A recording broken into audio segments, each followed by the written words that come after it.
time, and then but Good morning, good afternoon, good evening, depending on where you are watching this video from. Now, let's go straight to the topic. I would want to start this by saying that one of the luckiest countries in Africa right now is Ghana.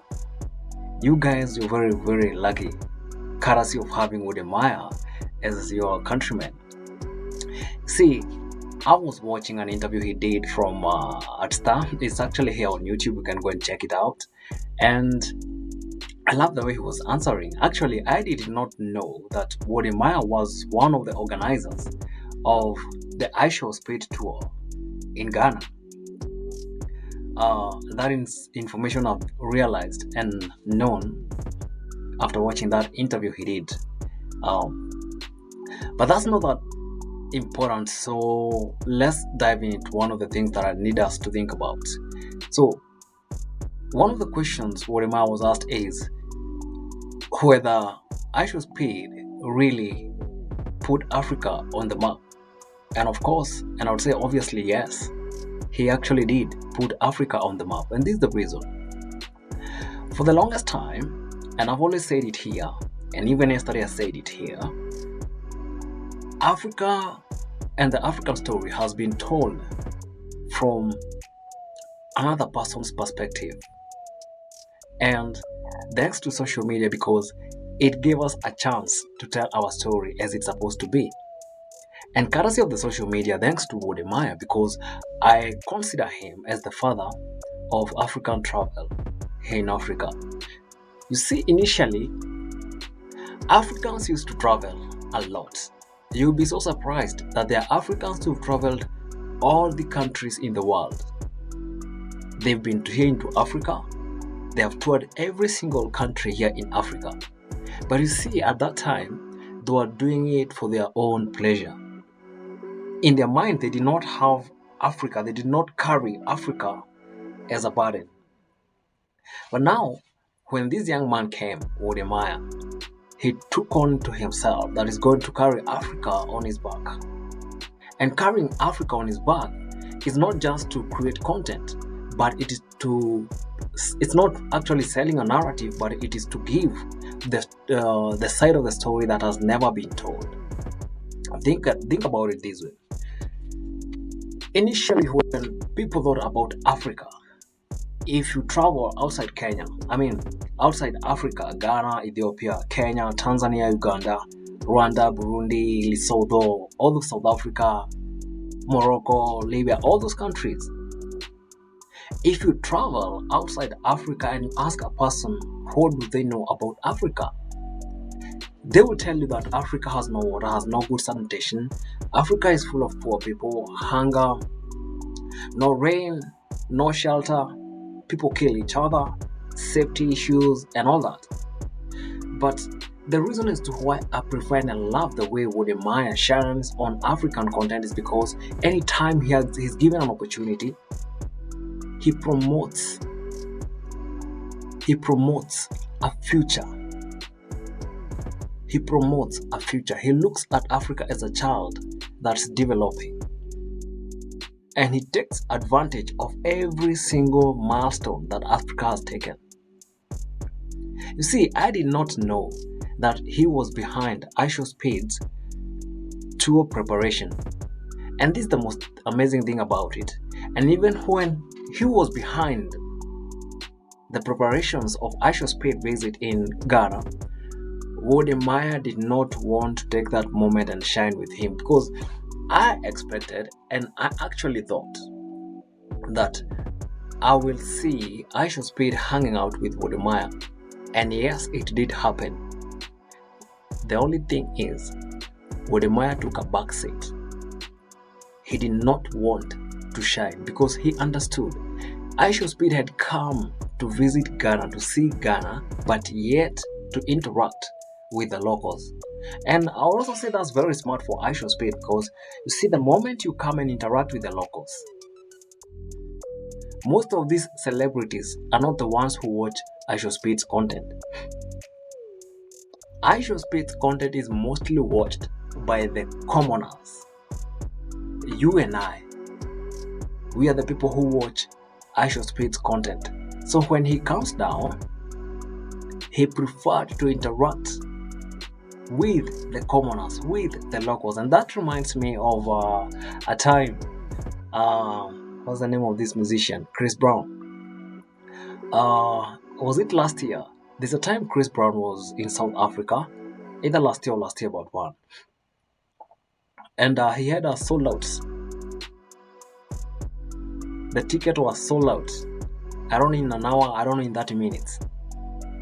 And you see, a lot of celebrities love to take advantage of that moment because they know anytime they are seen around hanging out with somebody like Chris Brown, who is known globally, is going to help them to speed up their subscriptions, viewership, and all those things. It's going to help their story. But Chris Brown was not into it. Actually, Chris Brown preferred to hang out with the commoners, with the people who support him, because I love the fact that even these big celebrities are understanding that it's the highest time they start hanging out, it's the highest time they start showing appreciation to the actual people who support them. I've been here and I've watched celebrities do tours. There's one tour, I would call it a flop. You guys remember a time when Messi, I know most of you know Messi. Messi went to India. He had gone there to meet his fans. Unfortunately, what happens?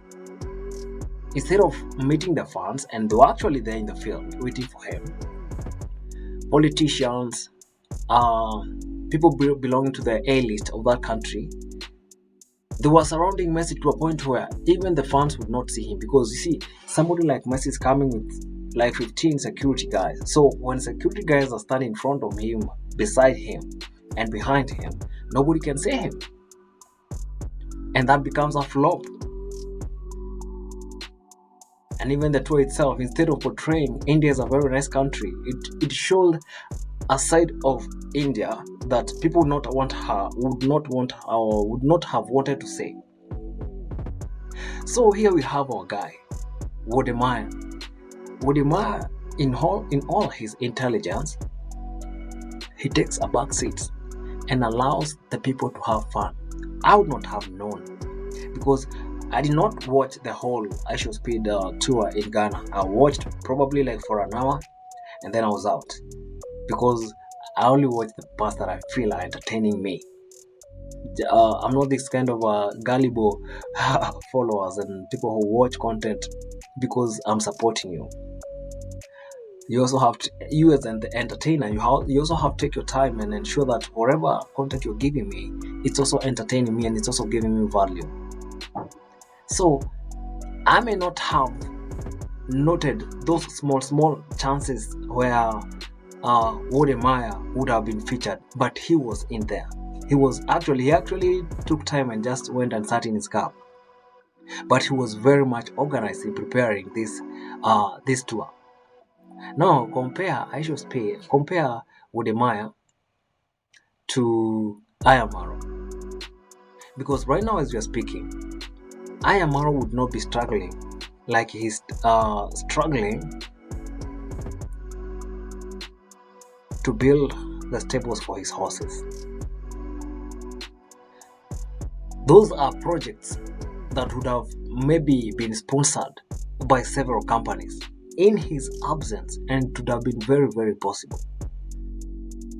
But you see, there's a reason as to why Wode Maya is able to grow his brand. First of all, Wode Maya being a celebrity and being an African traveler, he has an opportunity to meet as many women as possible. But what happened when Wode Maya hooked up with Miss Trudy? And now this is a little bit different to explain why people may prefer to work with Wode Maya more than a lot of other YouTubers. Wode Maya has stood by Miss Trudy through thick and thin. It has, I think it's about 7 or 6 years. And this proves something. The guy doesn't take alcohol. The guy is not promiscuous, which is a very good thing for the companies that want to use him as a brand ambassador, because they're looking, does this guy has values? Does this guy has values? Have you ever, you guys, the only beef I've had between Wode Maya and somebody else is that of Wode Maya and Ayamaro. Honestly, I haven't had any other beef between Wode Maya and somebody else. And that's good because it gives your brand a good reputation, and reputation is everything here on social media.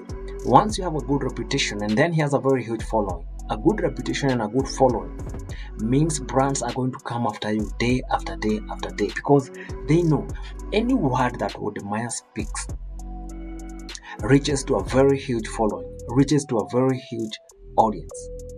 And that's what sells. The good thing is, Wode Maya, with time, he has learned, he has captured everything he needs to capture. He has learned the professionalism of doing YouTube content creation, not just for fun and entertainment, but he's more into enlightening Africans. He has given us content and value that we never thought we had. And I love the fact that in most of his interviews, he targeted people who are living in diaspora. They came back and invested here in Africa, because the future of investment, as I've always said, is here in Africa. And that's why I hope and I pray and I believe that Wode Maya will continue taking Africa to the next level.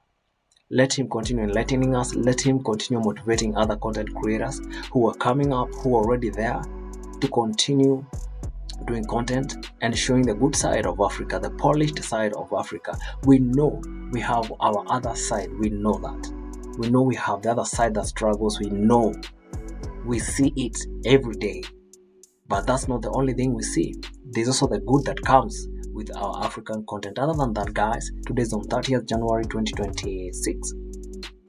I love the fact that I'm doing good on this consistency journey. On viewership, I can't really say much about it. On subscription, I can't say much about it. But so far so good, I can't complain. Thanks for everybody who's viewed this video to the end. And if probably you viewed this YouTube video and you've not said subscribed, kindly consider subscribing. There's much more that is going to come, and especially once I figure out 1, 2, 3 things, and then I started dropping these videos day by day. Other than that, I'm really wishing you a very good time. One day and we are done with the January 2026. We're looking forward to what February is going to have for us, 11 months, and we call this year a wrap. Bye and see you in the next one.